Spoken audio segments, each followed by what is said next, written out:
Bien, un nouveau tutoriel pour voir comment on valide ses dépenses ou ses recettes.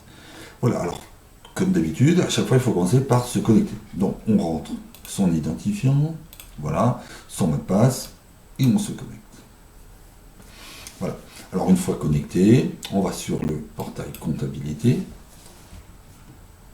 Et plus bas, là, on s'aperçoit qu'ici, on a des recettes et des dépenses non validées. Voilà.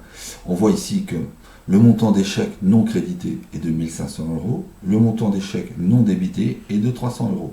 Il n'y a pas de chèques non crédités, non débités sur le compte épargne. Voilà. Et là, on voit que le solde créditeur du compte chèque actuellement est de 2 490 €. Et on attend 3 690. Donc lorsque tous ces mouvements auront été validés et qu'ils apparaîtront sur votre relevé de compte, vous devriez avoir la somme de 3 690. Soit 2 490 plus 1 500 moins 300. Alors comment fait-on pour valider les recettes? Alors c'est très simple. On clique sur la bande bleue qui va s'ouvrir et là on voit les recettes qui n'ont pas été validées.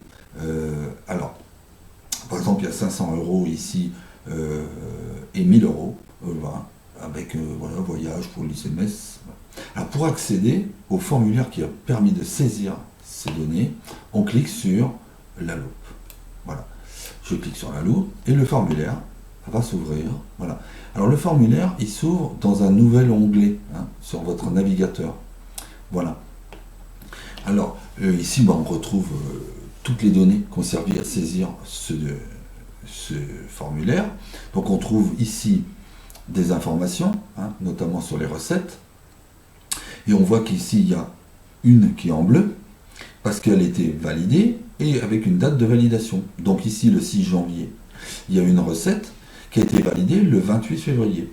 Donc ça veut dire qu'elle apparaît sur le relevé de compte le 28 février. Donc ici, on a encore deux recettes à valider. Donc une, comme on a vu, de 500 € et une de 1000 €. Alors voilà, pour valider une recette, il suffit de cliquer sur cette icône.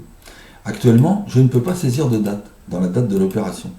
Il faut obligatoirement avoir validé. Donc je valide, la ligne passe en bleu, et maintenant je peux saisir une date. Alors par exemple, voilà, je mets le 28 février.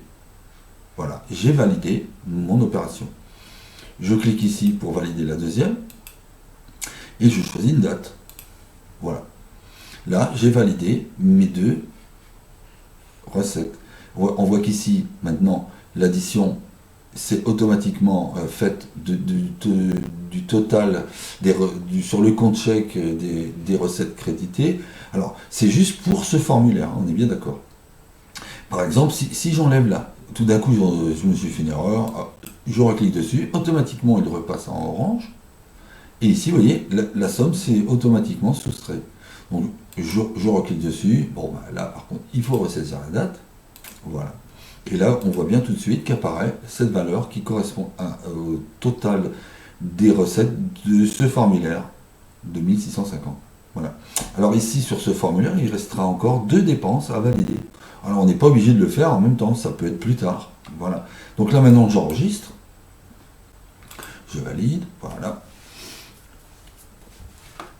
Et donc voilà, mes deux recettes ont été validées. Alors pour retourner à mon portail, il suffit de cliquer ici sur ce logo.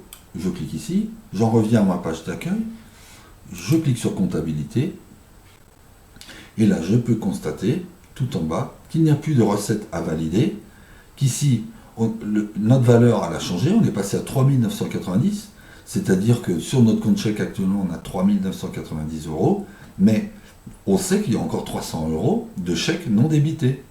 Vous voyez, 150 plus 150. Voilà. Et en finale, on aura bien 3 690 €. Voilà, terminé pour ce tutoriel.